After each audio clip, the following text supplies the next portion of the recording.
ప్రజానీకానికి ఇచ్చాను. దానిలో మేజర్ పార్ట్ 75% పైన ఎస్సీ, ఎస్టీ, బీసీ మైనారిటీలకు అందే విధంగా చేసి ఆర్థికంగా వారికి చేయూతనిచ్చేటటువంటి కార్యక్రమం చేశాను. అయ్యా చంద్రబాబు నాయుడు గారు, మీరు 14 సంవత్సరాల్లో ఎప్పుడైనా ఈ కార్యక్రమం చేశారా అంటే దాని గురించి మాత్రం చంద్రబాబు నాయుడు గారు చెప్పరు. అదేమంటే చంద్రబాబు నాయుడు గారు ఒక మార్కు పెట్టుకున్నాడు. ఆయన పత్రికలు, నాకు ఒక విజన్ ఉంది అంటాడు. ఏం విజన్ ఉంది చంద్రబాబు నాయుడు గారు? నాకు అర్థం కాలేదు. What is your vision? నేను గుర్తు చేసుకోండి ఒకసారి. చంద్రబాబు నాయుడు గారు 53 రోజులు జైల్లో ఉన్నాడు, జ్యుడిషియల్ రిమాండ్లో ఉన్నాడు. కేసులో పట్టుబడి ప్రాథమిక సాక్ష్యాధారాలన్నీ ఉన్న తర్వాత న్యాయస్థానాలు వారిని రాజమండ్రి సెంట్రల్ జైలుకి పంపితే 53 రోజులు ఉన్నాడు.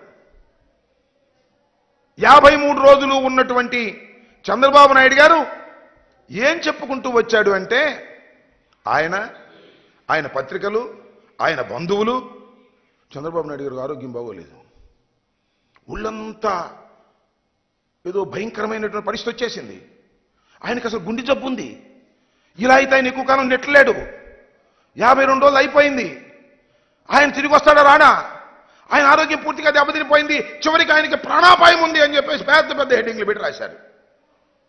బయటకు వచ్చాడు, ఏమండి ప్రాణాపాయం ఉంది ఆయనకి? ఏంటి ఆయన విజను? లోపలుంటే ఏడుపులు పెడబొబ్బలు, బయటికి వస్తే అరుపులు కేకలు. ఇందుకన్నా ఏమన్నా? ఆపరేషన్ అని ఆపరేషన్ కోసం వచ్చాడు, ఆపరేషన్ చేయించుకోండి, మళ్ళీ హాస్పిటల్కి వెళ్ళలేదు. అది వేరే విషయం అనుకోండి. అంటే ఏమిటి దాని అర్థం? చంద్రబాబు నాయుడు గారి విజన్ ఏమిటాయంటే అందితే జుట్టు, అందకపోతే కాళ్ళు. దట్ ఈజ్ చంద్రబాబు నాయుడు గారి విజన్ అని మనం చేస్తున్నా.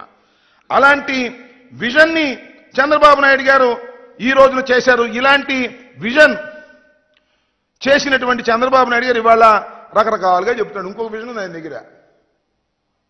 ఎన్నికలకు ముందు మేనిఫెస్టో రిలీజ్ చేసే విజన్, దస్తాలు మేనిఫెస్టో రిలీజ్ చేస్తాడు, లేనిపోని అన్నీ చెబుతాడు, దానిలో పొందుపరుస్తాడు. అసాధ్యమైనవి కూడా చేసేస్తానంట. అంతే, రైతులు రుణమాఫీ చేసేస్తా, డోక్రా మహిళ రుణమాఫీ చేసేస్తా, కాపులకి 10 కోట్ల రూపాయలు ఇచ్చేస్తా, కాపులను బీసీలో చేర్చేస్తా. అసాధ్యమైనటువంటి విషయాలను, సాధ్యం కానటువంటి విషయాలను అన్నిటినీ మేనిఫెస్టోలో పొందుపరుస్తాడు, రిలీజ్ చేస్తాడు. That is his vision. ఎన్నికలు అయిపోతాయి, గెలుస్తాడు అనుకోండి, ఆ మేనిఫెస్టోని మాయం చేసేస్తాడు, ఆ మేనిఫెస్టోని వెబ్సైట్ నుంచి తీసేస్తాడు, ఎక్కడుంటే అవి కొనుక్కొచ్చి తగలేసేస్తాడు. This is the vision of Chandrababu Naidu garu. Chandrababu Naidu గారి విజన్ ఇది. మేనిఫెస్టో రిలీజ్ చేయటం, ఎన్నికల్లో గెలిపిస్తే మేనిఫెస్టోని మాయం చేసేటటువంటి విజన్ కలిగినటువంటి వ్యక్తి చంద్రబాబు నాయుడు గారు.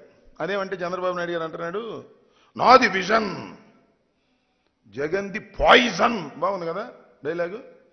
ఈయన విజన్ అంట, జగన్మోహన్ రెడ్డి గారిది పాయిజన్ అంట. ఏమయ్యా జగన్మోహన్ రెడ్డి గారిది పాయిజన్ అయితే? 2,53,00,000 కోట్ల రూపాయలు